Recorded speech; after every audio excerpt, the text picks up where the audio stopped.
कैसे हो आप सब लोग। उम्मीद करता हूँ अच्छे होंगे, स्वस्थ होंगे, मस्त होंगे और आपकी तैयारी भी जो है वो शानदार चल रही होगी। तो आपकी इसी तैयारी को और अधिक बेहतर बनाने के लिए आज हम एक नया टॉपिक स्टार्ट करेंगे और वो टॉपिक है राजस्थान हिस्ट्री का गुहिल राजवंश।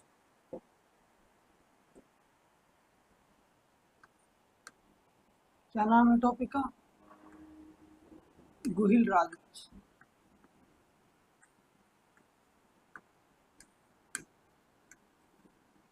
ये एक ऐसा टॉपिक है जिसे हर किसी एग्जाम के अंदर लगभग एक दो क्वेश्चन पक्के आते ही आते हैं। तो इस क्वेश्चन को जो है वो हम ढंग से पढ़ेंगे, इस टॉपिक को जो है वो ढंग से पढ़ेंगे। तो सबसे पहले बात आती है कि गुहिल राजवंश की जो है स्थापना किसने की थी, यानी इसके जो संस्थापक कौन थे। तो गुहिल राजवंश की जो स्थापना जो करने वाला व्यक्ति था वो एक गुहिल नाम का व्यक्ति था। गुहिल वंश की स्थापना किसने की थी? एक गुहिल नाम के व्यक्ति ने की थी। अब बात आती है कि गुहिल वंश की स्थापना जो है वो गुहिल ने की थी, तो कब की थी? तो इसने की थी 566 ईस्वी के अंदर। अब देखो, मैं आपको बताता हूँ, इतिहास जो भी लिखा जाता है वो स्रोतों के आधार पर लिखा जाता है। क्या स्रोत हो सकते हैं उसके? या तो उसके कोई पुरातात्विक स्रोत होंगे या फिर उसके कोई साहित्यिक स्रोत होंगे।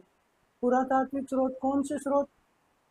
वे स्रोत जो हमें जमीन को खोदने से प्राप्त होते हैं, जैसे कोई मृदबांड हो गए, कोई मुहर हो गई, कोई मूर्ति हो गई, कोई सिक्के हो गए।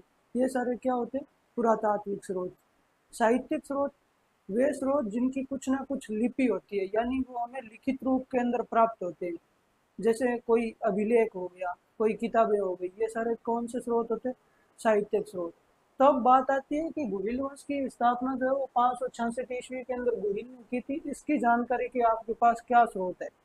सबसे पहले अपने पास गुहिल राजवंश का जो है वो जानकारी होनी चाहिए, गुहिल की जानकारी होनी चाहिए, 566 की जानकारी होनी चाहिए।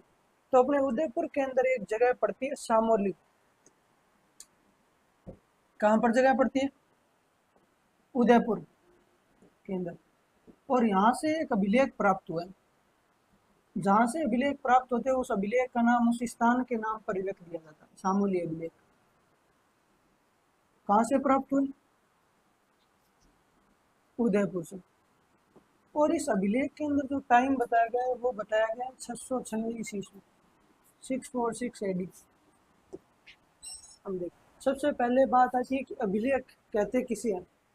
तो अभिलेख का सिंपल सा अर्थ होता है किसी भी चीज पर कुछ ना कुछ लिखा हुआ होना। जैसे कोई पत्थर पड़ा है उसके ऊपर कुछ ना कुछ लिख दिया, वो अभिलेख है।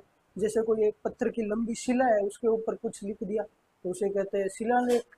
जैसे ये स्तंभ है, इस स्तंभ के ऊपर कुछ लिख दिया तो वो कहलाता है स्तंभ लेख।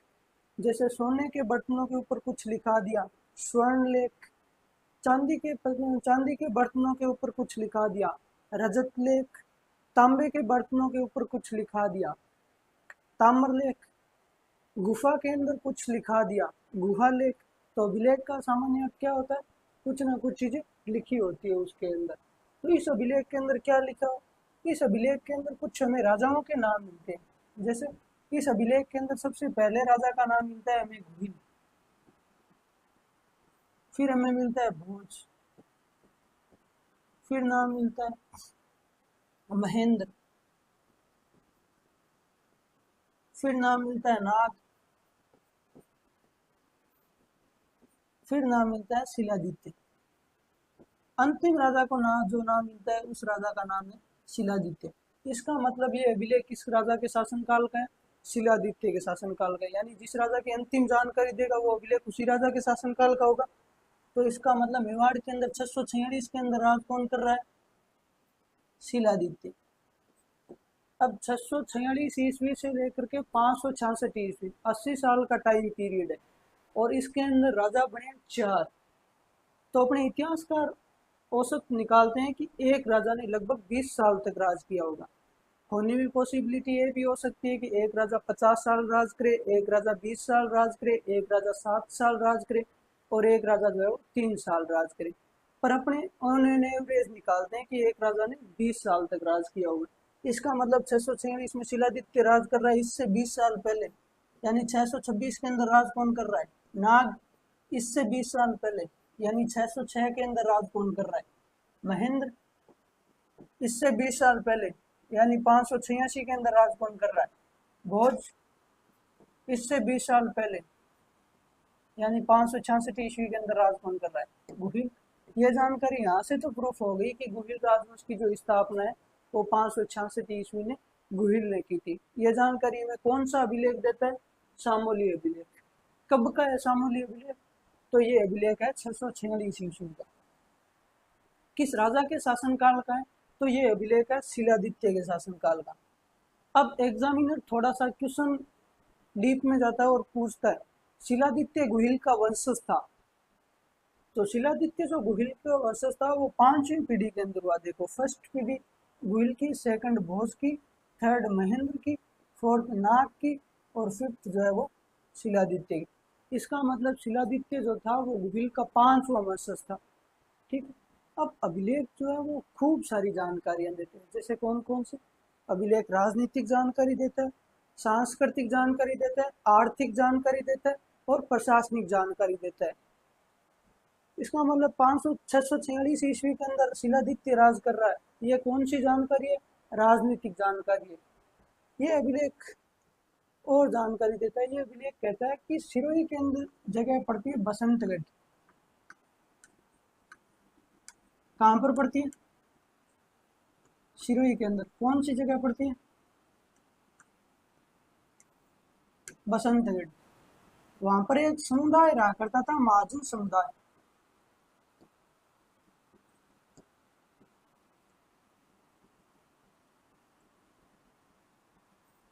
महाजन समुदाय। महाजन यानी बणी, और बणियों का काम होता है व्यापार करना। यह अभिलेख बताता है कि बसंतगढ़ के अंदर एक महाजनों का समुदाय रहता था। उसे जो है वहां पर व्यापार के अंदर घाटा होता है। वो जो है 646 ईस्वी के अंदर बसंतगढ़ से चल करके मेवाड़ आता है और इस टाइम जो है वो मेवाड़ के अंदर शासन कर रहा है। उसका नाम है शिलादित्य, जो कि क्रमशः नाग, महेंद्र, भोज और गुहिल का वंशज है। इसका मतलब जो है शिलादित्य गुहिल का कौन सा वंशज है? 5वां वंशज है। और इस समुदाय का जो प्रमुख कहलाता था वो कहलाता था महत्तर। और इस टाइम जो महत्तर था उसका नाम था जैनतक। अब व्यापारी थे तो इनके पास में पैसे टके खूब थे। तो ये जो है जैनतक जो है वो मेवाड़ के अंदर एक देवी का मंदिर का निर्माण करवाता है, अरण्यवासिनी देवी।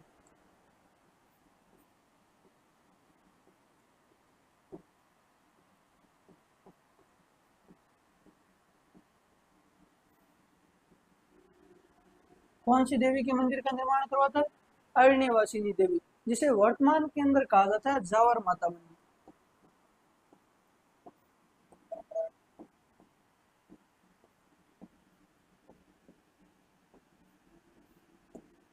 जावर माता मंदिर। ठीक है। यह अभिलेख और जानकारी देता है, ये अभिलेख जानकारी देता है कि जावर के अंदर खनन होता है।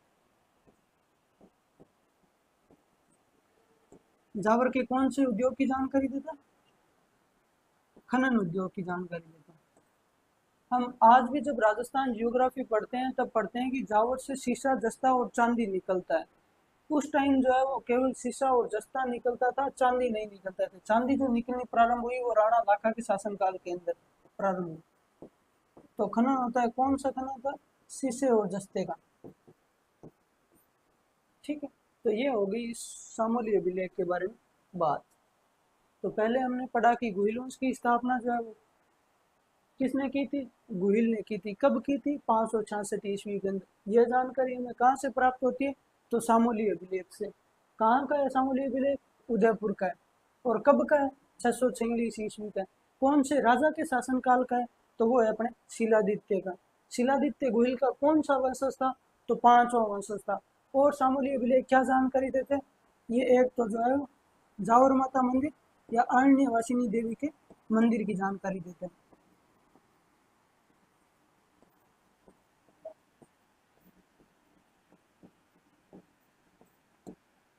जिसे क्या कहा जाता था, अब क्या कहा जाता है वर्तमान में? जावर माता टेम्पल।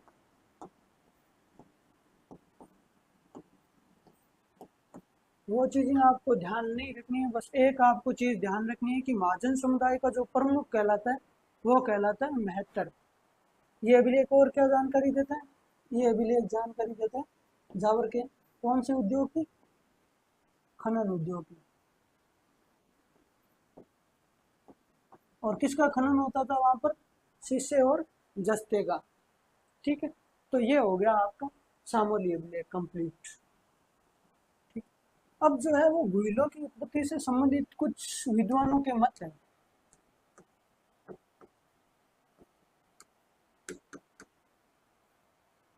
भूलों की उत्पत्ति से संबंधित कुछ विद्वानों के मत है जिनसे क्वेश्चन जो है वो एग्जामिनर डायरेक्ट पूछ लेता है कि इस इतिहासकार का जो है इस मत से ये संबंधित मत है। तो अपने सबसे पहले इतिहासकार आते हैं कर्नल जेम्स टोड।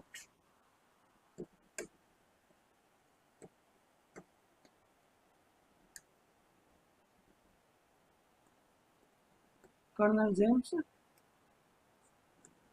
टोड, इन्हें जो है वो राजस्थान के इतिहास का जनक कहा जाता है। ये कहते हैं कि अपने गुजरात के अंदर एक जगह पड़ती है वल्लभी।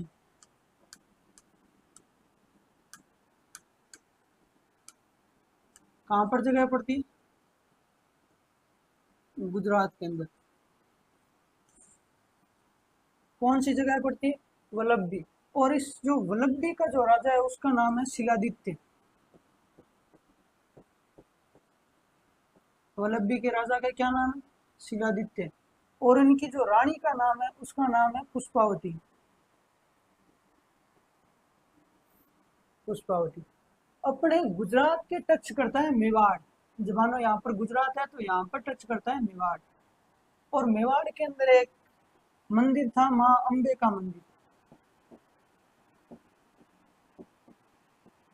किसका मंदिर था मेवाड़ के अंदर? माँ अम्बे का मंदिर था। और कहा जाता है कि पुष्पावती जी जो है वो अक्सर इस मंदिर के अंदर जाया करती थी। तो ऐसे ही एक बार पुष्पावती जी जो है वो माँ अम्बे के दर्शन करने में गई हुई थी। तो पीछे जो है वो मलेच्छों ने जो है वो वल्लभी या शिलादित्य के ऊपर आक्रमण कर दिया। मलेच्छ अपने विदेशी आक्रमणकारी थे। तो मलेच्छों ने आक्रमण कर दिया और इस युद्ध के अंदर जो है वो शिलादित्य जो है वो डरते हुए वीर गति को प्राप्त हो गई। तो ये जो बात थी, ये बात उस मंदिर के पुजारी को पता चल गई।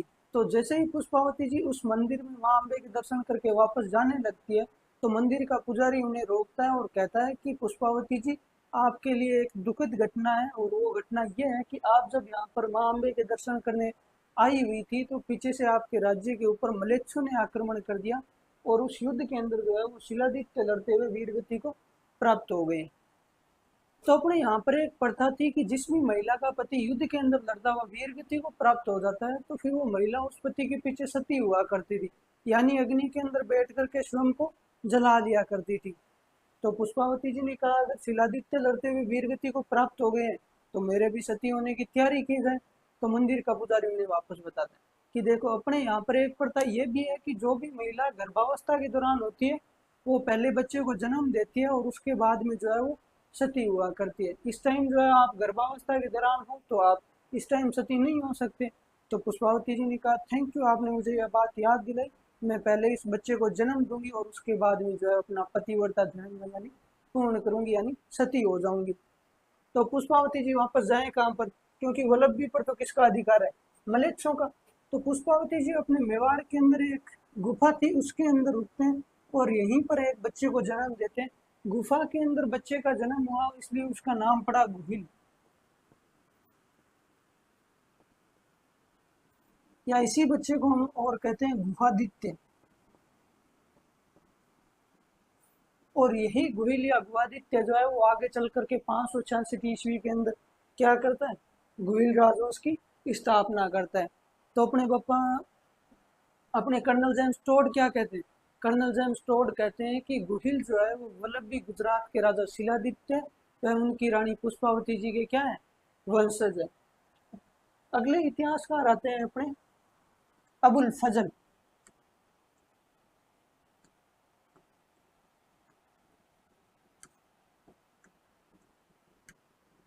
जो कि अकबर के दरबारी विद्वान थे। ये कहते हैं अपने ईरान का एक शासक था नौशेखा आदिल। कौन था?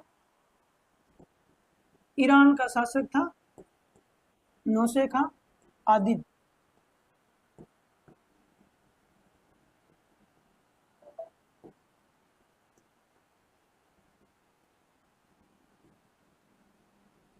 और इन्हीं के जो वंशज है जो भारत के अंदर आए वो कहलाए क्या? गुहिल। तो अबुल फजल क्या कहते हैं? अबुल फजल कहते हैं कि ईरान का शासक था नौशेखा आदिल और उन्हीं के जो वंशज भारत के अंदर आए वो क्या कहलाए? गुहिल। यानी गुहिल जो है वो किन के वंशज है? ईरान के शासक नौशेखा आदिल के वंशज है। ये कथन कौन कहते हैं? अबुल फजल। अगले अपने इतिहासकार आते हैं गोपीनाथ शर्मा।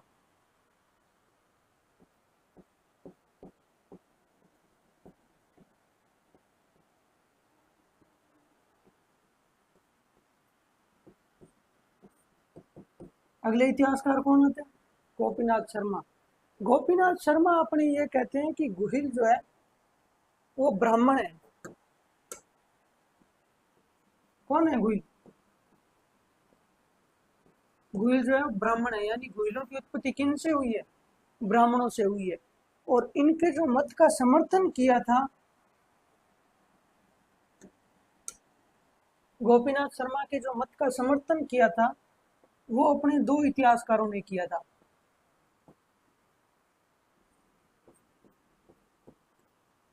एक का नाम है देवदत्त रामाकृष्णन भंडारकर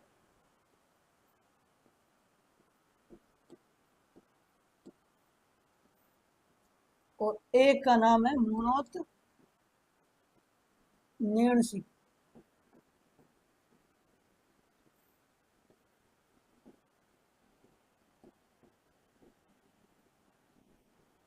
और अभी पटवारी के अंदर रिसेंटली एक क्वेश्चन आया था कि निम्न में से कौन सा इतिहासकार है वो जो गुहिलों की उत्पत्ति जो है वो ब्राह्मणों से बताता है।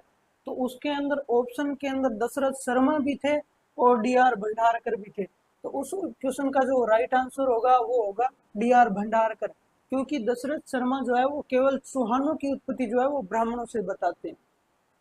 तो ये चीज भी आपको ध्यान रखनी है। अब अगली बात आती है कि गुहिल वंश की कितनी शाखाएं थी? तो गुहिल वंश की जो है वो 24 शाखाएं थी।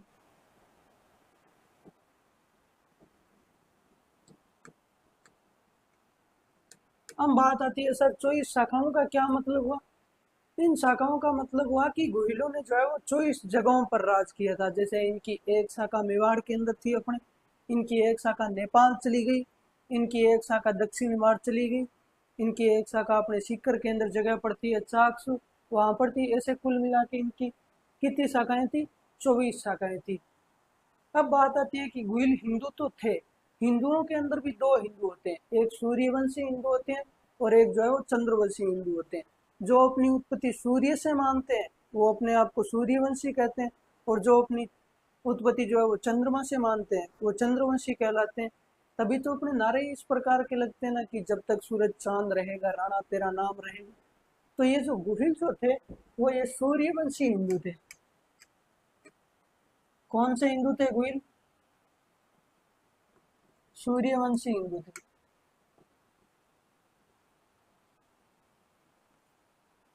और गुहिलों को जो सूर्यवंशी हिंदू बताते हैं वो बताते हैं अपने गौरीशंकर हीराचंद ओझा, इतिहासकार है जिनका क्या नाम है? जीएच ओझा। गौरीशंकर हीराचंद ओझा। वो जो है अपने गुहिलों को क्या बताते हैं? सूर्यवंशी। ठीक है। अब बात आती है कि गुहिलों की अपने राजस्थान के अंदर किन किन रियासतों पर शासन किया था गुहिल वंश ने, यानी गुहिल रियासतें कौन कौन सी थी अपने राजस्थान के अंदर? तो हेडिंग डालो गुहिल रियासतें।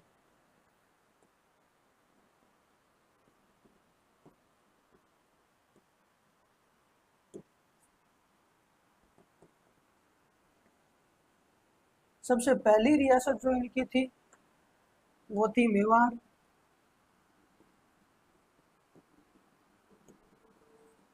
अभी रिसेंटली आपका जो राजस्थान पुलिस का एग्जाम हुआ था उसके अंदर जो है गुहिल वंश से संबंधित कुछ दो कथन दिए गए थे और उन कथनों में से सही विकल्प का चयन पूछा गया था। तो सबसे पहला कथन था कि गुहिल वंश ने जो है वो मेवाड़ पर शासन किया था, तो वो कथन बिल्कुल सही था। सेकंड कथन दिया गया था कि उदयपुर, राजसमंद, चित्तौड़गढ़ और प्रतापगढ़ के क्षेत्र को मेवाड़ कहा जाता था, तो वो भी कथन जो है बिल्कुल सही था। तो अपने देख लेते हैं कि मेवाड़ के अंतर्गत कौन कौन से जिले आते हैं। तो सबसे पहला अपना आता है उदयपुर, फिर राजसमंद,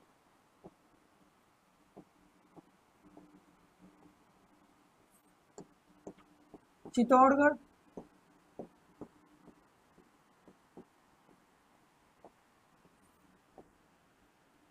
भीलवाड़ा,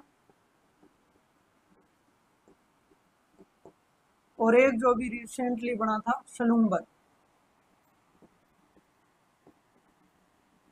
प्रतापगढ़ का भी कुछ हिस्सा जो है मेवाड़ के अंदर ही आता था, क्योंकि जब प्रतापगढ़ जिला बनाया गया था तो कुछ हिस्सा उसका जो है वो मेवाड़ से काट करके बनाया गया था। तो अगर ऑप्शन के अंदर प्रतापगढ़ आ जाए तो फिर उसको भी जो है वो राइट आंसर मानता है। इनकी जो दूसरी जो रियासत थी वो थी डूंगरपुर।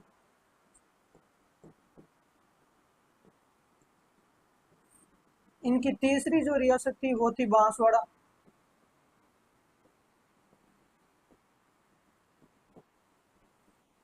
इनकी चौथी जो रियासत थी वो थी प्रतापगढ़।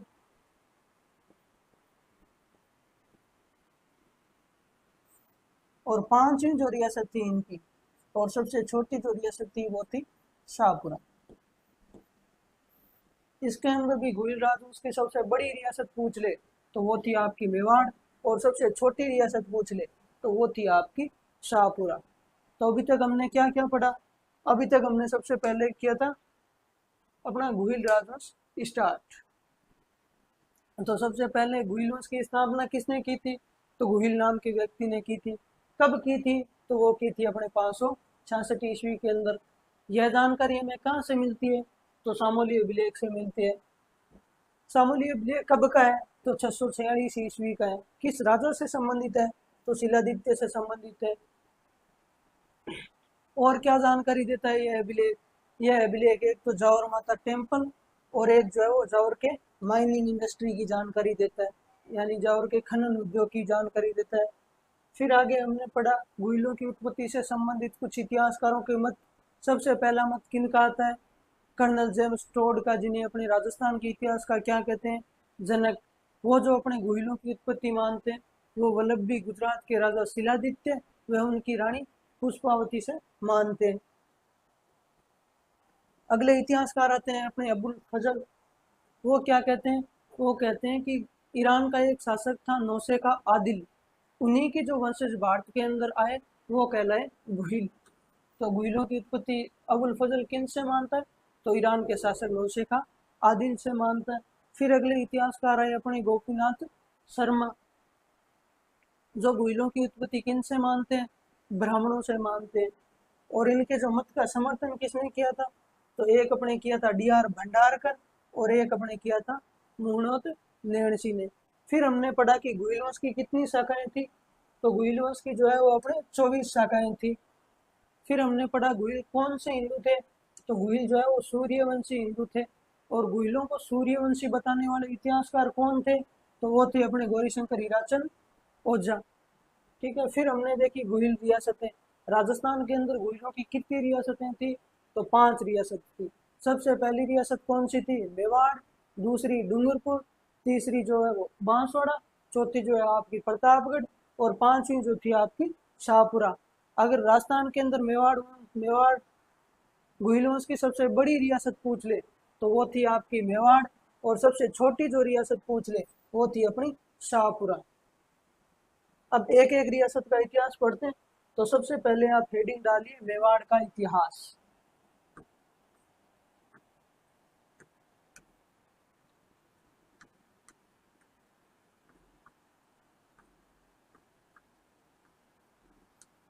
तीन चार बार आपको क्लास के अंदर मैं यहीं पर रिवीजन करवा दूंगा, फिर आपको एक दो बार घर पे जाके देख लेना, आपकी चीजें क्लास में याद हो जाएगी।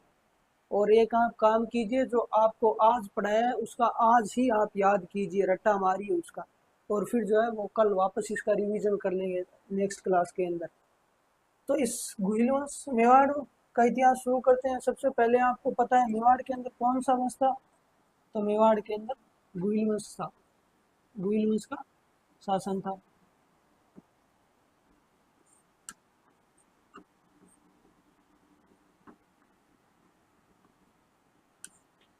अब बात आती है कि मेवाड़ के प्राचीन नाम कौन कौन से। तो ancient name of Mewar, Mewar के प्राचीन नाम, हमें जो है मेवाड़ के 3 प्राचीन नाम मिलते हैं। सबसे पहला नाम मिलता है मेदपाट, दूसरा परागवाट, और तीसरा जो अपने नाम मिलता है वो नाम मिलता है सीवी जनपद।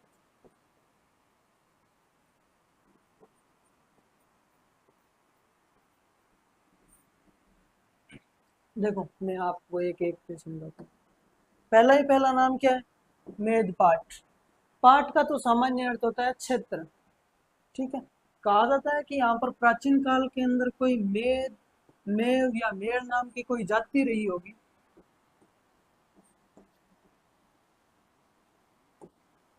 उस जाति ने लंबे टाइम तक शासन किया, इसलिए मेदों का क्षेत्र था, इसलिए क्या कहलाया, मेदपाट। इसके अंदर कोई तो कहते हो मेद थे, कोई कहते हैं मेव थे, कोई कहते हैं मेड़ थे, लेकिन कुल मिला के बात ये थी कि ये उनका क्षेत्र था, इसलिए क्या कहलाया, मेदपाट। अगला क्या है, प्रागवाट।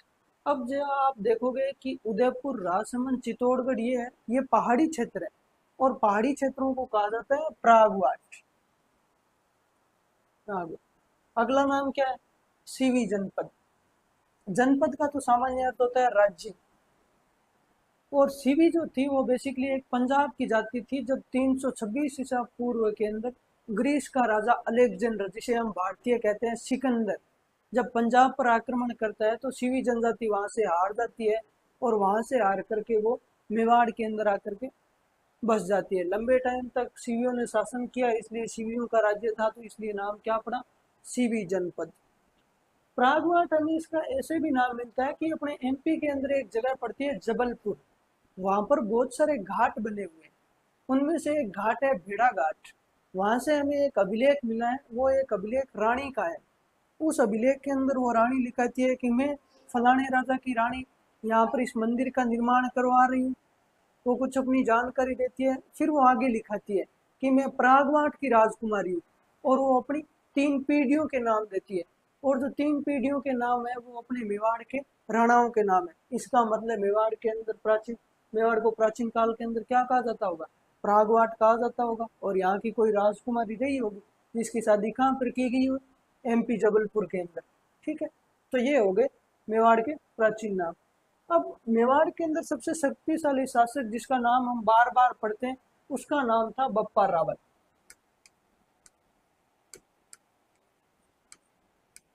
क्या नाम था, बप्पा रावल। ठीक। इनका जो वास्तविक नाम जो हमें मिलता है वो नाम मिलता है कालभोज। एक्चुअल नाम इनका क्या मिलता है, कालभोज।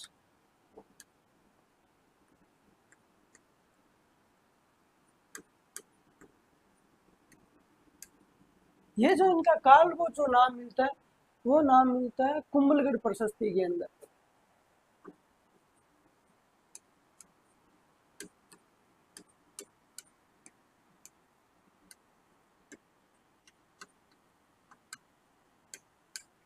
मेवाड़ के अंदर एक महाराणा हुए कुंभा, जिन्होंने कुंभलगढ़ दुर्ग का निर्माण करवाया, और उसके बाहर एक प्रशस्ति लगवाई, कुंभलगढ़ प्रशस्ति। उस प्रशस्ति के अंदर मेवाड़ के राणाओं के नाम है, लेकिन उस प्रशस्ति के अंदर जहाँ पर बप्पा रावल का नाम आना चाहिए था, उस स्थान पर नाम आया हुआ है काल भोज का। इसका मतलब बप्पा रावल को जो है वो काल भोज कहा जाता था, वास्तविक नाम जो इनका जो था वो क्या था, काल भोज। अब बात आती है कि सर इनका अगर वास्तविक नाम काल भोज था तो इन्हें बप्पा रावल हम क्यों कहते हैं। तो देखो, मेवाड़ के अंदर जितने भी राजा होते, वो राजा अपने नाम के आगे उपाधियां धारण करते थे, जैसे राव, महाराव, रावल, महारावल, राणा, महाराणा, राजराणा, इस प्रकार की उपाधियां धारण करते थे। इसका मतलब रावल तो इनकी क्या है, उपाधि है। अब बात आती है तो इन्हें बप्पा क्यों कहा जाता था। तो देखो, मेवाड़ जो है मैंने भी बताया आपके गुजरात पे टच करता है, और गुजरात के अंदर किसी भी सामान्य व्यक्ति के लिए वर्ड के अंदर यूज किया जाता है बापू। महात्मा गांधी इसलिए बापू नहीं है कि वो बूढ़े हैं, इसलिए बापू कहा जाता है कि वो एक सम्माननीय व्यक्ति थे। तो मेवाड़ के टच करता है तो भाषा का तो असर दिखेगा। तो इनके मेवाड़ वालों को पूछते हैं कि आजकल आपके राणा कौन है, तो राजा से सम्माननीय व्यक्ति और कौन होगा। तो फिर कहते हैं अरे आजकल तो अपने बाप जी रावड़ है, बाप जी रावड़। ऐसे करते करते इनका नाम क्या पड़ गया, बप्पा रावल। मैं आपको आज भी कहता हूँ, ये जो अपने गुजरात का टच करता एरिया ना, सिरोही वाला एरिया क्षेत्र, इसके अंदर आज भी कोई व्यक्ति अगर भगवान के भी जाके आता है, फिर आपको उसको पूछोगे कि कहाँ पे जाके आया था, तो फिर वो कहेगा कि अठई बाप जिन जाना है। तो इसका मतलब वो उनका बापू क्या है, एक सम्माननीय वर्ड है। नागदा रहा करता था ये बप्पा रावल। कहाँ पर रहा करते थे, नागदा। और नागदा के अंदर अपने एक ऋषि रहा करते थे, हारित। कौन से ऋषि रहा करते थे, हारित ऋषि। भगवान शिव के बहुत बड़े भक्त थे हारित ऋषि। और बप्पा राव जो है वो अक्सर उनके पास में जाया करता था। कहानियां ऐसी भी है कि बप्पा राव जो है वो हारित ऋषि की गायें चराया करता था। तो जब बप्पा रावल का जब अंतिम समय, हरित ऋषि का जब अंतिम समय आया, तो हरित ऋषि ने बप्पा रावल से कहा कि बप्पा रावल कुछ मांग। तो बप्पा रावल ने हरित ऋषि को कहा कि देखो महाराज, थोड़ा ढंग से जुगाड़ कर दो। नागदा छोटी सी जागीर है, नरेगा पर जाना पड़ता है, पेट भराई भी नहीं होती। तो हरित ऋषि ने इन्हें आशीर्वाद दिया कि जब भगवान शिव कृपा करेंगे और एक दिन जो तू है वो चित्तौड़ का राजा बन जाएगा। जैसे ही बप्पा रावल ने यह नाम सुना, बप्पा रावल के कान खड़े हुए। बप्पा रावल ने कहा महाराज ये वापस रिपीट करना, क्या बोला था कि जा भगवान शिव कृपा करेंगे और तू एक दिन चित्तौड़ का राजा बन जाएगा। तो बप्पा रावल ने कहा कुछ थोड़ा ज्यादा नहीं बोल गए। जैसे भारत का मैप खरीदते हो तो साथ में श्रीलंका का मैप फ्री आता है, वैसे अगर आप चित्तौड़ का मैप खरीदोगे तो मेरा नागदा साथ में फ्री आएगा। तो फिर मैं चित्तौड़ का राजा कैसे बन जाऊंगा, नागदा मेरी छोटी सी रियासत है। हारित ऋषि ने कहा मैं कह रहा हूँ ना, बनेगा तो बनेगा, पहले इस्तेमाल करो फिर विश्वास करो। तो जो हरिंद्र बप्पा रावल को चित्तौड़ का राजा बनने का आशीर्वाद किसने दिया था, हारित ऋषि ने। अब मैं थोड़ी सी आपको बात बताता हूँ। भारत के अंदर पहला कोई सफल विदेशी आक्रमण है वो 712 ईस्वी का, जब मोहम्मद बिन कासिम अधिकार कर लेता है सिंध पर।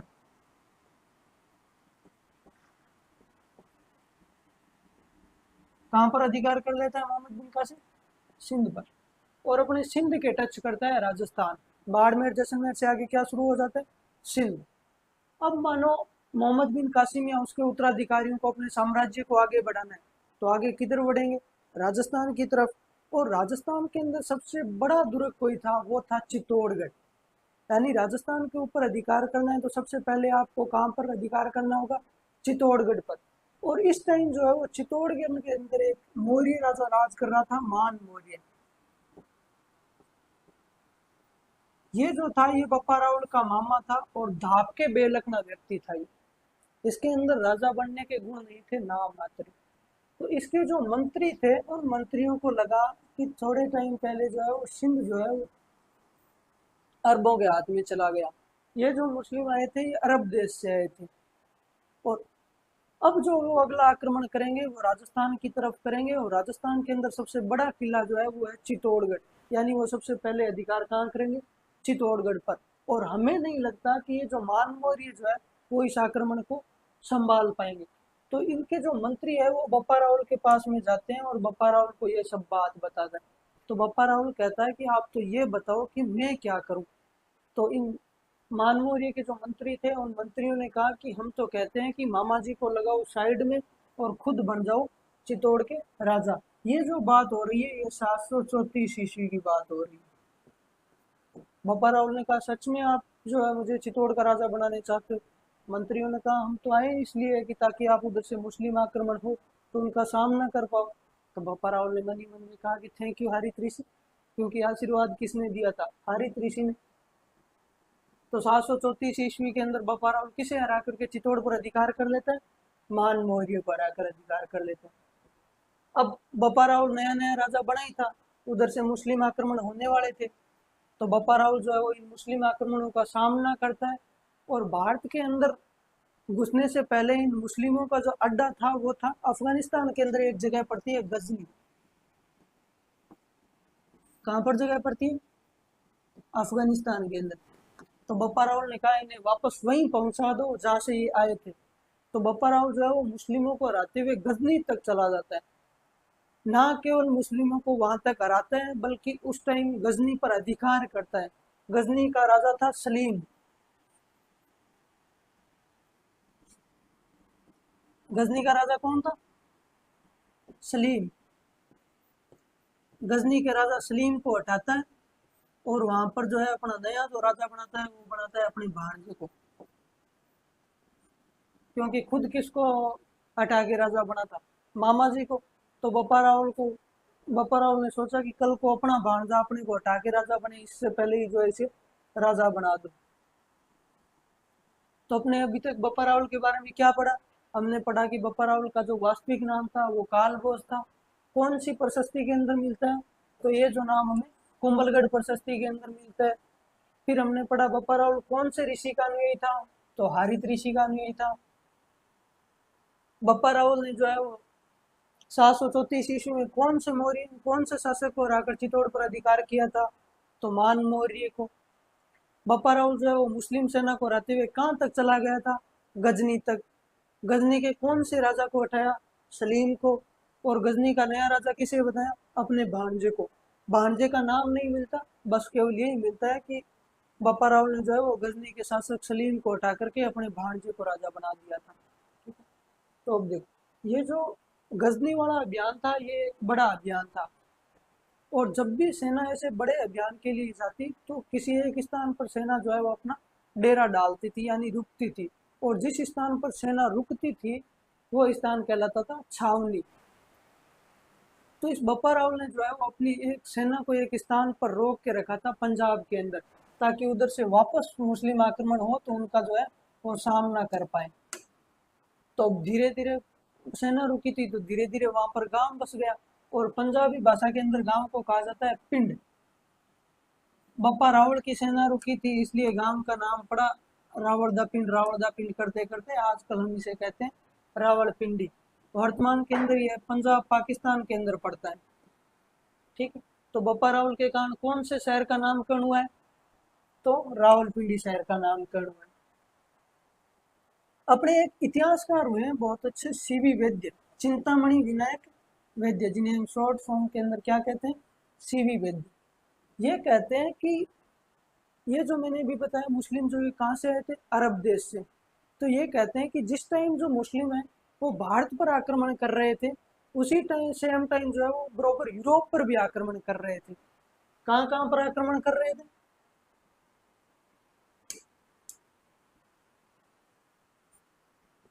एक भारत के ऊपर और एक कहाँ पर? यूरोप के अंदर।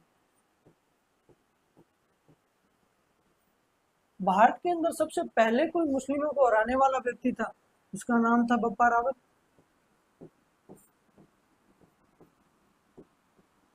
और यूरोप के अंदर सबसे पहले किसी ने मुस्लिमों को हराया था तो वहां पर एक फ्रांस कमांडर था, फ्रांसीसी सेनापति था चार्ल्स मार्टेल।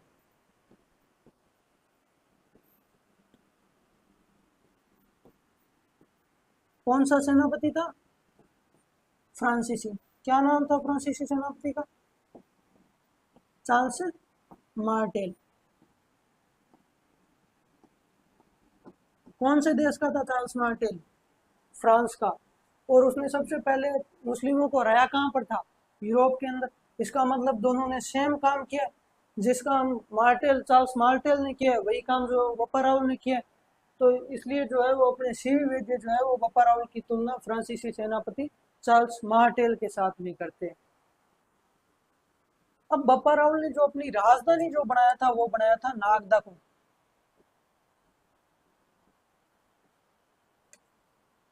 राजधानी किसे बनाया था? नागदा को। अब बप्पा रावल को लगा कि अपने राजा किसके आशीर्वाद से लगे बने? हारित ऋषि के। हारित ऋषि किसके भक्त थे? भगवान शिव के। तो अपने भी किसके भक्त हैं? भगवान शिव के। और शिव का ही एक और नाम है एकलिंग जी।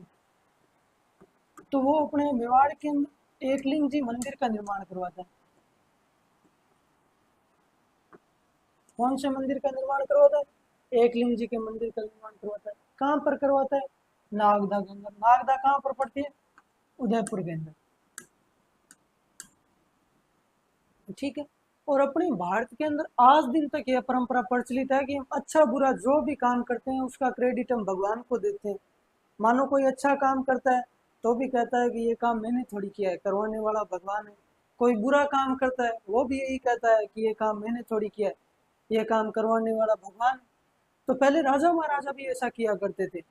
कोई राजा से जाकर के पूछता कि आप यहाँ के राजा हो, तो राजा कहता नहीं, मैं राजा कैसे हो सकता हूँ, मैं तो एक सामान्य व्यक्ति हूँ। कि तो यहाँ का राजा कौन है? कि राजा तो भगवान है। तो आप यहाँ के कौन हो? कि मैं तो उनका क्या हूँ? दीवान। आज के अपने निर्मला सीतारमण यानी वित्त मंत्री। ठीक है। तो कि मुझे तो ये भगवान ने एक काम दे रखा है कि तू यहाँ के पैसे टके का हिसाब देख ले और इनकी जो है वो सुरक्षा का जिम्मा जो है तुझे सौंपता हूँ मैं। तो इसलिए मैं तो जो है यहाँ के पैसे टके का हिसाब देता हूँ। तो स्वयं को बप्पा रावल ने किसका दीवान घोषित किया? एकलिंग जी का। कालांतर के अंदर मेवाड़ के सभी राजाओं ने जो है वो स्वयं को क्या घोषित किया?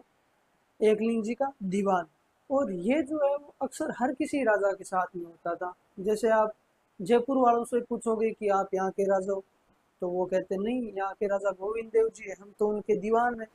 आप बीकानेर वाले राजा से पूछोगे कि आप यहाँ के राजा हो, तो वह कहते नहीं, यहाँ के राजा तो लक्ष्मीनाथ जी है, हम तो उनके दीवान हैं। आप सिरोही वालों से पूछोगे तो सिरोही वाले कहेंगे कि यहाँ के राजा तो सारनेश्वर महादेव है, हम तो उनके क्या है? दीवान है। तो सोम क्या क्या घोषित किया था? एकलिंग जी का दीवान। ये अपने चित्तौड़ के अंदर एक और मंदिर का निर्माण करवाता है, सूर्य मंदिर का। कहां पर करवाता है? चित्तौड़गढ़ के अंदर।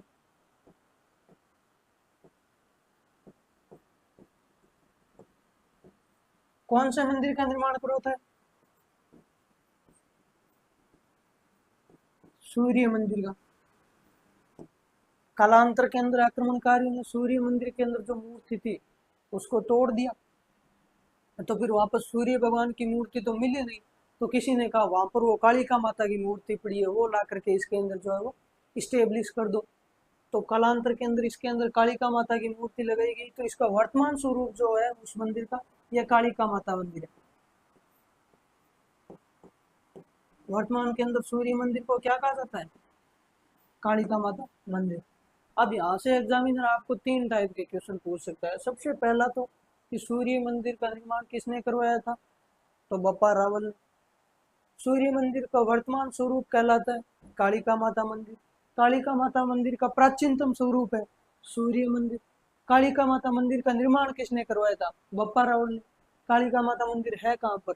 चित्तौड़गढ़ के अंदर। अब बप्पा रावल एक बड़ा राजा था, इसकी जानकारी हमें यह भी मिलती है कि बप्पा रावल के जो हमें वो सोने के सिक्के प्राप्त होते हैं। इनसे पहले वाले राजाओं के हमें जो है सोने के सिक्के प्राप्त नहीं होते। पहले वाले इतने बड़े राजा नहीं रहे होंगे, जमींदार ही रहे होंगे, तो उन्होंने चांदी तांबे के सिक्के चलाए होंगे, तो फिर नहीं मिलते। अब सोने को जो एक मापने की इकाई होती है वो होती है ग्रेन। तो बप्पा राव ने जो सोने के सिक्के चलाए थे वो चलाए थे 115 ग्रेन। सबसे ज्यादा इम्पोर्टेंट क्वेश्चन यही है, क्योंकि एग्जामिनर डायरेक्ट पूछता है कि बप्पा राव ने जो है वो मेवाड़ के अंदर सोने के सिक्के चलाए थे, तो कितने ग्रेन के चलाए गए थे? तो 115 ग्रेन के। और किसके सिक्के चलाए थे? सोने के सिक्के चलाए थे। तो अब बात आती है बप्पा रावल की उपाधियां कौन कौन सी थी। मैंने आपको बताया कि राजा खूब सारी उपाधियां धारण करते थे। तो अब बात कर लेते हैं बप्पा रावल की उपाधियों के बारे में। इनकी सबसे पहली उपाधि मिलती है हिंदू सूरज। कौन सी उपाधि मिलती है? हिंदू सूरज। दूसरी उपाधि मिलती है इनकी राजगुरु।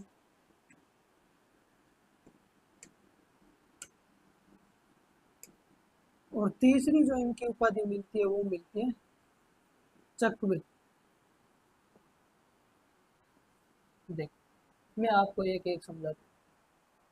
ये जो पहली उपाधि क्या है? हिंदू सूरज। बप्पा राव जो है वो हिंदुओं की तरफ से मुस्लिमों के खिलाफ लड़ रहा है, इसका मतलब हिंदुओं की रक्षा कर रहा है।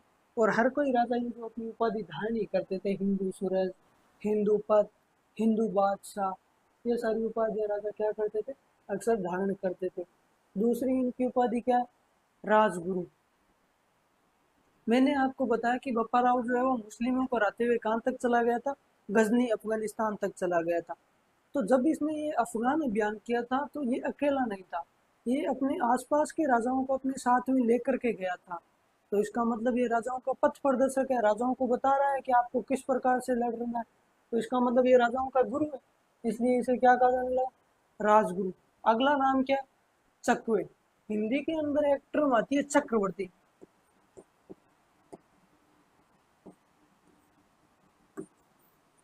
जिसने चारों दिशाओं को जीत लिया हो।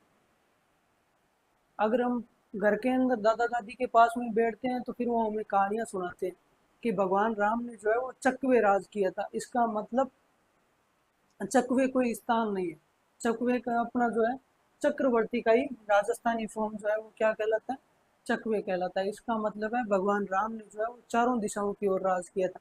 तो बप्पा राहुल ने भी चारों दिशाओं को जीता था, इधर अफगानिस्तान तक चला गया था और आसपास के सारे क्षेत्र इसके अंडर में। तो इसलिए इसकी क्या उपाधि पड़ती है, चकवे।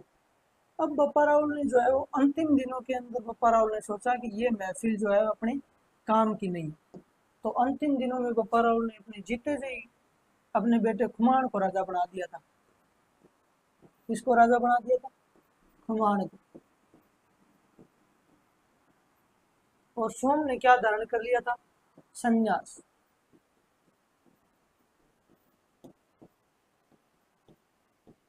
सोम ने क्या धारण कर लिया था, संन्यास। ठीक है, तो ये हो गया आपका मोटा मोटी बप्पा राहुल जो है वो कंप्लीट। तो एक बार वापस रिवाइज कर लेते हैं कि आज हमने जो है वो क्या क्या पढ़ा। तो हमने सबसे पहले जो अपना स्टार्ट किया था वो किया था गुहिल राजवंश। गुहिल राजवंश की स्थापना किसने की थी, गुहिल ने की थी। कब की थी, 566 ईस्वी के अंदर। यह जानकारी हमें कहाँ से मिलती है, सामोली अभिलेख से मिलती है। सामोली अभिलेख कब का है, 646 ईस्वी का है। किस राजा से संबंधित है, तो शिलादित्य से संबंधित है। शिलादित्य गुहिल का कौन सा वंशज है, पांचवा वंशज है। यह अभिलेख और क्या जानकारी देता है, यह अभिलेख एक जावर माता मंदिर और जावर के खनन उद्योग की भी जानकारी देता है। फिर अगला हमने देखा गुहिलों की उत्पत्ति से संबंधित कुछ इतिहासकारों के मत। सबसे पहले अपने इतिहासकार आते हैं कर्नल जेम्स टोड, जिन्हें राजस्थान के इतिहास का क्या कहा जाता है, जनक। वो क्या कहते हैं कि गुहिल जो है वो वनब्बी गुजरात के राजा शिलादित्य व उनकी रानी पुष्पावती के क्या है, वंशज है। फिर अगले इतिहासकार आए अपने अबुल फजल। अबुल फजल क्या कहते हैं, अबुल फजल कहते हैं कि गुहिल जो है वो ईरान के शासक नौशे खां आदिल के वंशज है। ठीक है, फिर अपने इतिहासकार हैं गोपीनाथ शर्मा। गोपीनाथ शर्मा क्या कहते हैं कि गुहिल जो है वो क्या है, ब्राह्मण है। और इनके जो मत का समर्थन जो किया था वो किया था अपने डी आर भंडारकर और मुहनोत नैणसी ने। फिर हमने देखा कि गुहिल वंश की कुल कितनी शाखाएं थी, तो गुहिल वंश की 24 शाखाएं थी। फिर हमने देखा गुहिल कौन से हिंदू थे, तो गुहिल जो है अपने सूर्यवंशी हिंदू थे। गुहिलों को सूर्यवंशी हिंदू बताने वाले इतिहासकार कौन थे, तो ये थे अपने गौरीशंकर हीराचंद ओझा। फिर हमने राजस्थान के अंदर रियासतें देखी। तो सबसे पहली रियासत कौन सी थी इनकी, मेवाड़।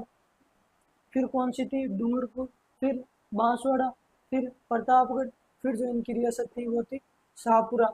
अगर आपको पूछे कि गुहिल राजवंश की राजस्थान के अंदर सबसे बड़ी रियासत कौन सी थी, वो थी अपनी मेवाड़। और सबसे छोटी रियासत पूछ ले तो वो थी अपनी शाहपुरा। ठीक है, फिर हमने स्टार्ट किया था मेवाड़ का इतिहास। मेवाड़ के अंदर कौन से वंश का शासन था, तो गुहिल वंश का शासन था। फिर हमने देखे मेवाड़ के प्राचीन नाम, कौन कौन से नाम थे, मेदपाट, प्रागवाट और सीवी जनपद। फिर जो हमने अगला जो शासक देखा था और शासक शुरू किया था वो कौन था, बप्पा रावल। तो बप्पा रावल का वास्तविक नाम क्या था, कालभोज।